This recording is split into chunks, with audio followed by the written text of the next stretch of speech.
Je m'appelle Mamadou Diop, attaquant de pointe, joueur de Jamono Fatick. Wow, c'est vrai qu'on a eu une semaine très chargée. Semaine bi c'est chargé vraiment. 3 matchs lañ ci war a joué ñu def ñaari matchs yi lañ joué ñu war a dem Ziguinchor. Bon, ñaari matchs yi après on va dire que c'est plutôt satisfaisant parce que dañu recevoir fii Teranga SC ñu def ak moom match nul blanc 0-0.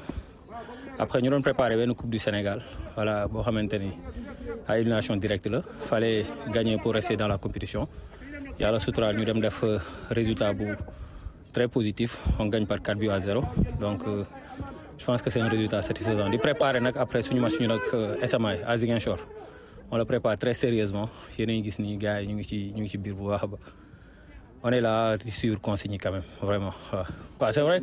C'est vrai que j'ai eu quand même un début de saison très difficile, très sincèrement, parce que je ne suis pas encore marqué en championnat. Mais après, voilà, je me dis que les contenus sont plutôt moins. Il reste encore du travail à faire. Il y a le dimbali na ma bi ñu demee match Coupe du Sénégal ma dugal def ñaari passes décisifs. Après, c'est bien pour la confiance, c'est bien pour le moral de l'équipe également. Mais ñun moom ñu ngi ci biir collectif bi. C'est vrai qu'on a notre touche à marquer mais ñu ngi ci góorgóorlu bu baax a baax on y travaille dina ñëw incha allah. Vraiment ñun ñu ngi gis seen taxawaay très sincèrement mais on leur demande encore une fois encore beaucoup plus d'indulgence quand même parce que déjà les joueurs ils se donnent à fond ñoom xam nañ ni que voilà que gagner rek Jamono FC moom Jamono Fatick moom c'est sama deuxième passage de fii xam naa seen état d'esprit supporters yi ils sont très exigeants. Comme dirigeant quand même mais après voilà mu ngi feeñ ci biir terrain bi les joueurs ils se donnent à fond ils mouillent le maillot après les résultats vont suivre quand même mais nañ ñu gën a dooleel gën ñoo jàppale gën ñoo muñal quand même parce que voilà ñu ngi koy jaayante te les résultats vont suivre dinañ am satisfaction incha allah on y travaille voilà loolu daal laa leen di ñaan gis nañ seen taxawaay nag ñu gën ñoo dooleel quand même voilà surtout loolu noonu quoi.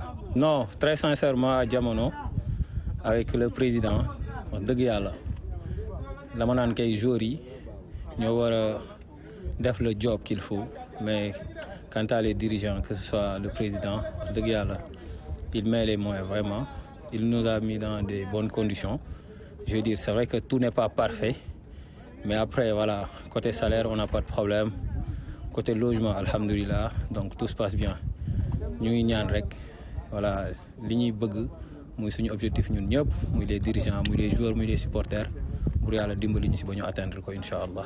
Après Coupe du Sénégal bi ñu jógee je pense que après c'est vrai que rien n'est acquis dans le football mais quand même am nañ marge de confiance bu xaw a ñëw ci suñu bopp.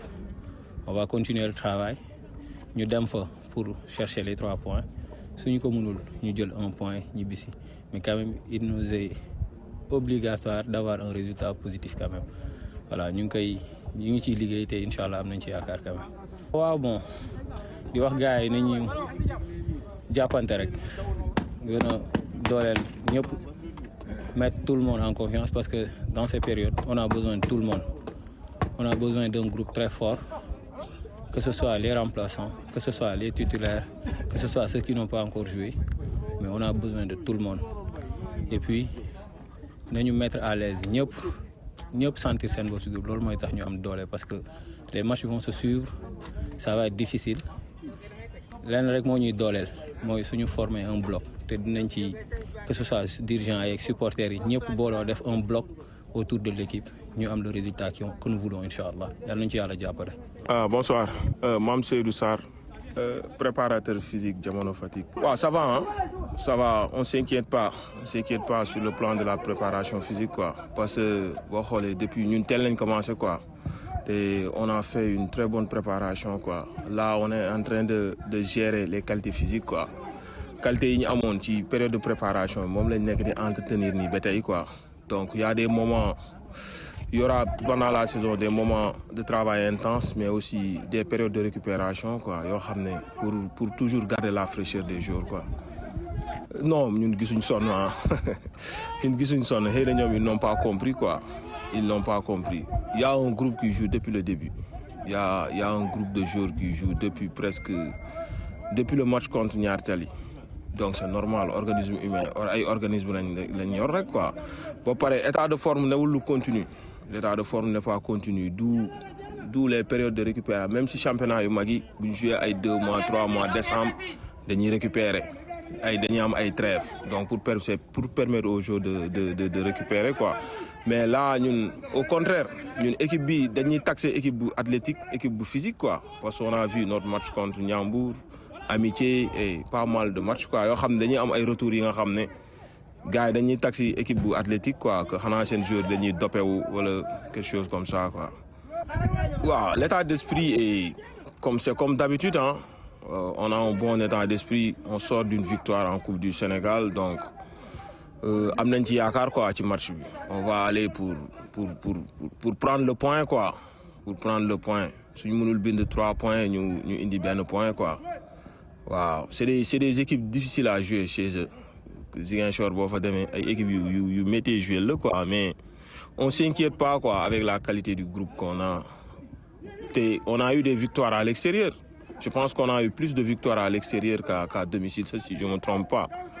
Donc voilà. Waaw. On a bon espoir quoi. Waaw, on les appelle tous hein.